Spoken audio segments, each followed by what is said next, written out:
What's up, guys? Hope you all are doing great. Today's video is going to be all about this beautiful Nitro Truggy, the Losi 8T, and this thing is an absolute beast. This is an RTR kit, so it comes ready to run, and when they say ready to run with Nitro models, they mean you do need to have your Nitro starter kit with the glow plug and the fuel and the receiver battery, but other than that, it is ready to run. Oh, and the transmitter batteries. But yeah, we recently did a video on the Tamiya Nitro Truggies, and I absolutely love these vintage kits. I still stand by the fact that I think these are one of the best kits, not just Nitro kits, but best kits built by Tamiya. But this is something that, you know, is a ready-to-run model, just like the Nitro, but this is a modern kind of kit, let's say.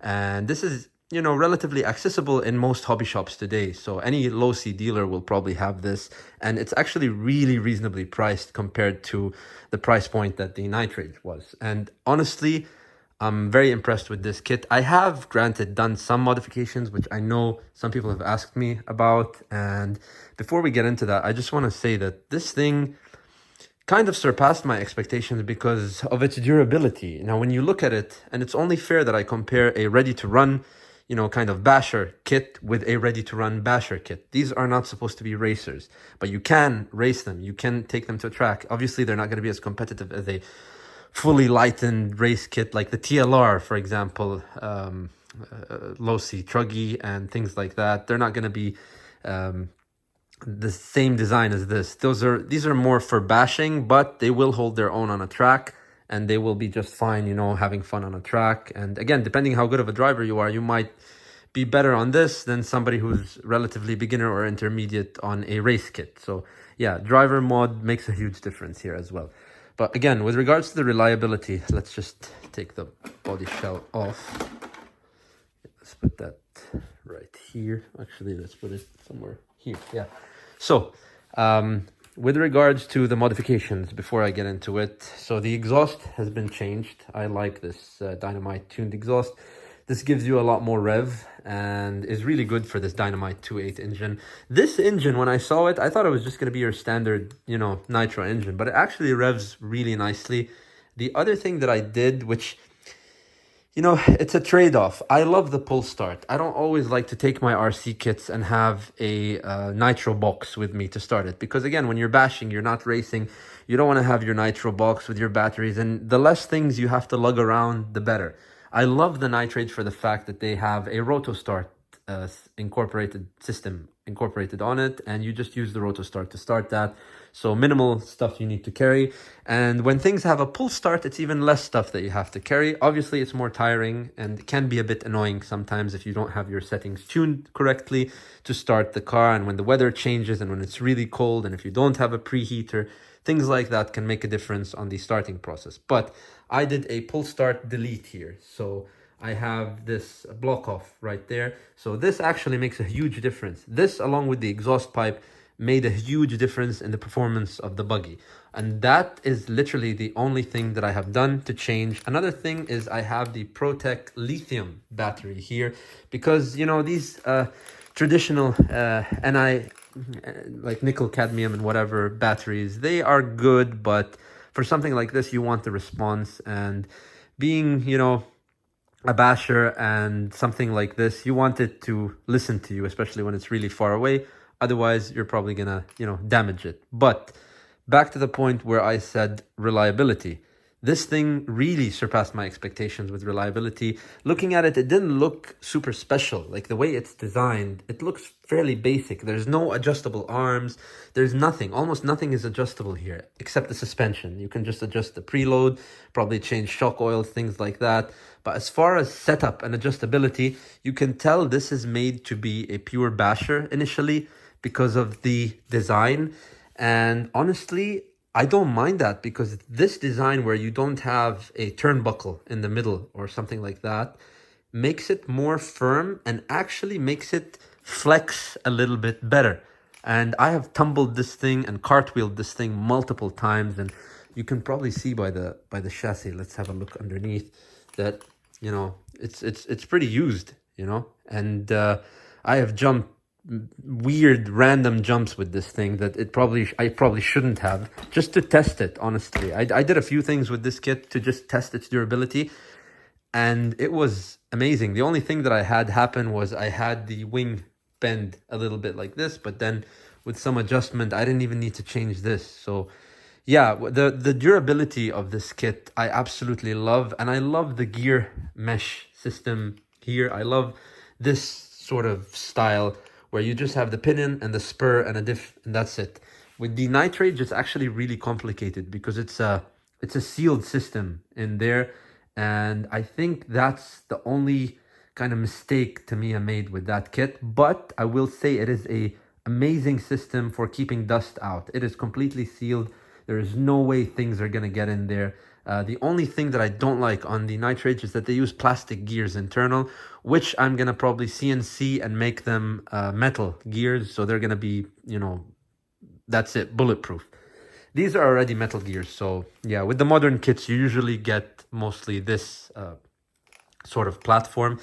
And again, I will say, even though this is a basher, Losi and companies like Associated and all that stuff have been racing for a long time, and they take a lot of the race components and put them here. The only difference really is some of the things are just lighter weight on the race kits, and the adjustability they give you on the race kits, like with camber, caster, toe, and things like that. You know, it's just pretty cool. Even the positioning of the shocks on a race kit, you probably have more than one here. Here you only get 2 settings, and over here you only get 3. Some kits have like 10 settings here, and you can just go crazy. But yeah, other than that, what I've done is just, you know, change some fuel lines and added an exhaust gas cooler. But other than that, it's really fairly stock, and it doesn't need anything.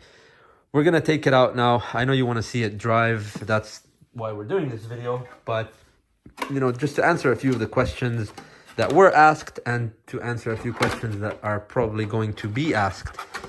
But yeah, that's I do also like the fact that when kits just come with easy access to fuel, even though it's not a racer, it's just a basher, and you don't need to do a quick refuel or whatever, it's nice to have.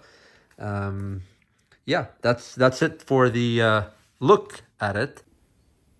Before we head out, let's just do a quick look around.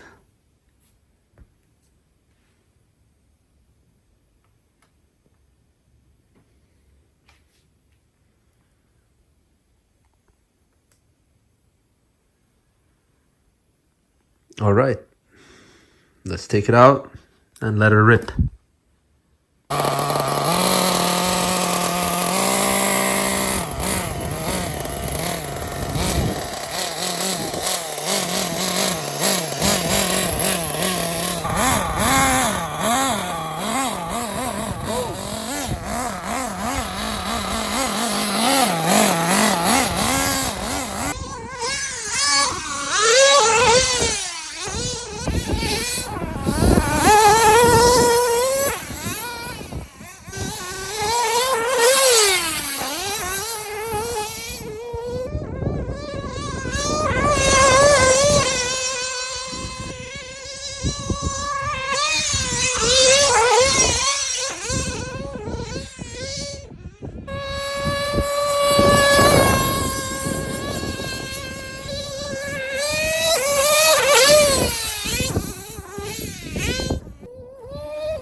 here's a good tip.